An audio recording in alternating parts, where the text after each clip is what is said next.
Pea Pie, here is another story out of the Tall Book of Make-Believe.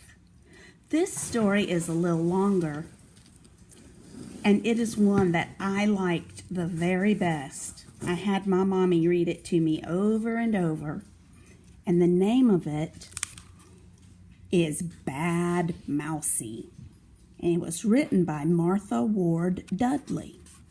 And look, if we look over here at the picture first, what do we see? We see a Mousie. Do you think this might be Bad Mousie? I think it might be. It looks like someone has swept him off of the porch with a broom. And look at this little girl.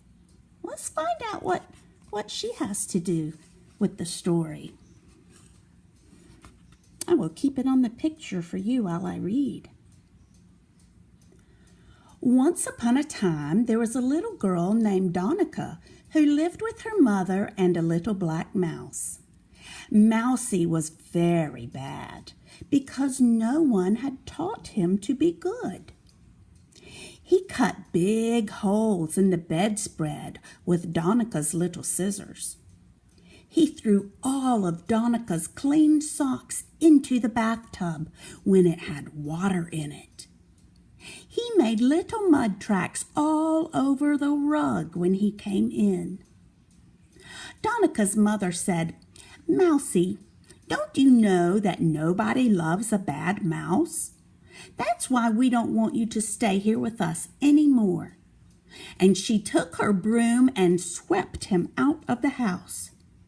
"Now don't you come back unless you learn to be a good mouse," she called after him. Then she closed the door and locked it.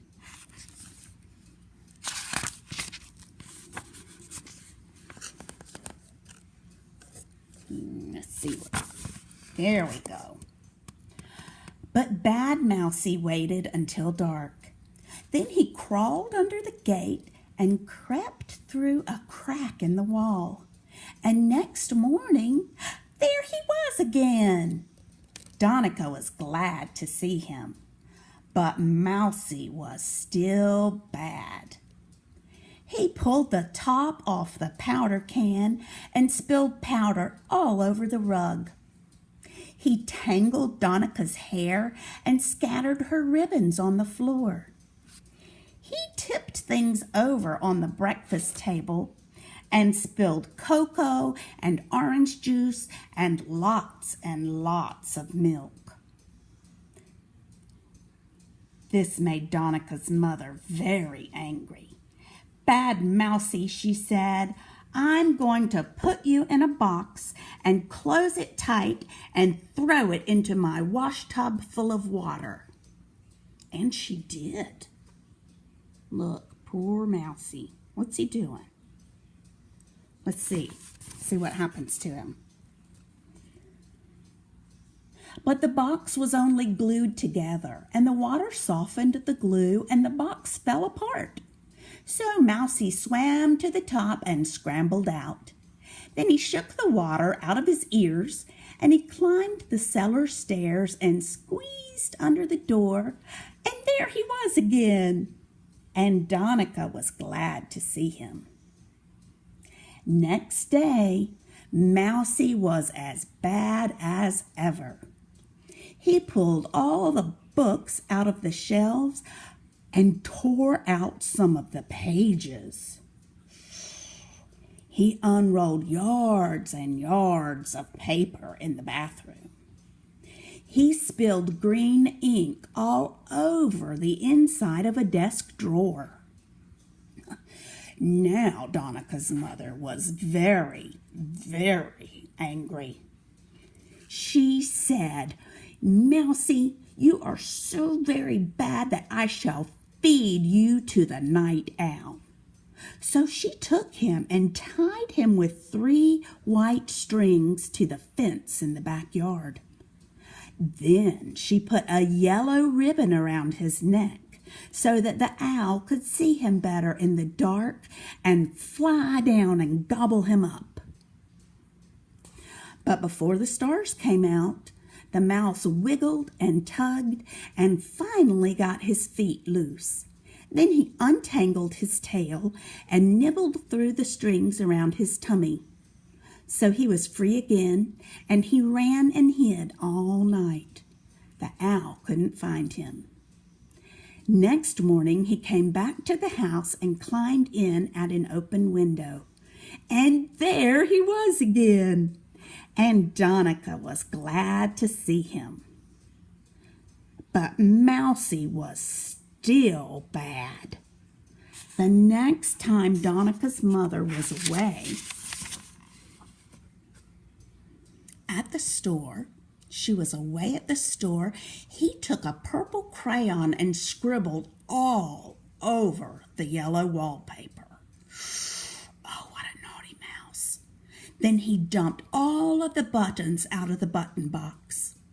He found a bottle of shoe polish and he painted the floor white. Oh, when Donica's mother came home and found the awful mess he had made, she grabbed him by his little string tail. Then she pressed her lips together hard, and she thought and thought of a way to get rid of him. At last, she decided to let the wind blow him away.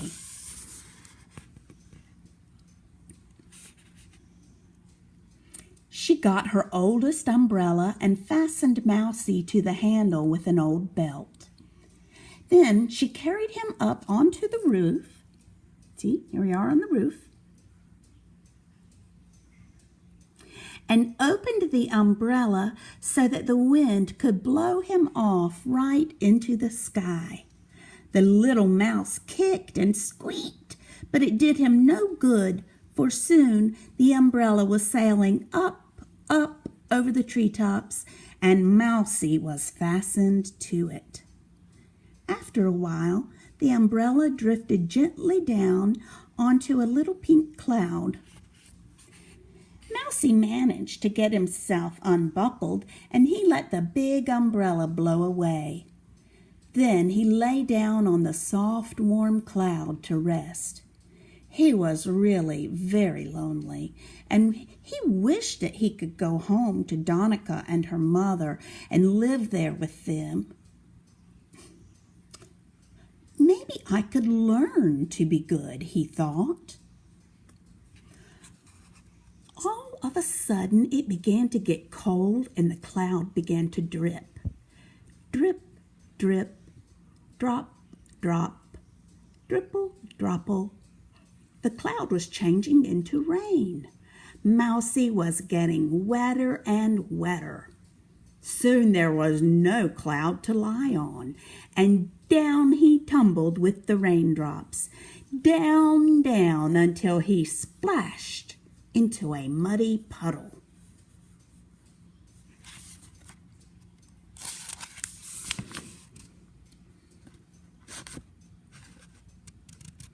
Mousie was cold and wet and very unhappy. He had to swim and wade to get out of the big puddle. Then he ran as fast as he could to Donica's house. But before he crept under the door, guess what he did? He wiped his muddy little feet on the doormat. And when Donica looked around, there he was again. "Donica," said the mouse, "could you teach me to be a good mouse? I want to stay here with you where it's warm and cozy and I can be your friend." "I'll try to teach you," said Donica. "And I'll try to be good," said the mouse. So Donica taught him how to begin to be good. She showed him what not to touch. She told him to cut paper dolls instead of bedspreads with her little scissors. She taught him how to wipe up the milk he spilled. She helped him pick up books and put the buttons and crayons away in their boxes. Then she kissed him to help him get good faster.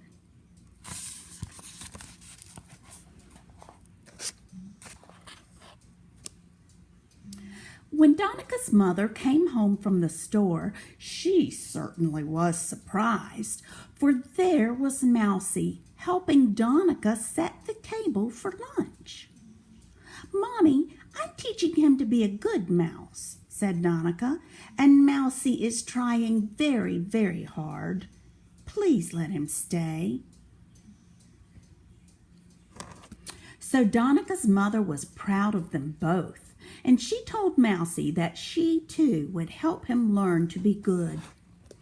Then she hugged Donica and the mouse, and they all joined hands and danced round and round. Next day, Mousie brought in the morning newspaper and the mail. He wiped all the forks and spoons and put away the pans after breakfast. And he spread the wet tea towels out on the grass to bleach in the sun. So Mousie became a good mouse, and they all lived cozily together again. "Look, Parker, what do you see Mousie doing down here at the bottom?" "It looks like he's fixing to go night-night, and what is he doing?" "He's even learned to say his prayers, hasn't he?" He did turn out to be a good Mousie. He just needed some help.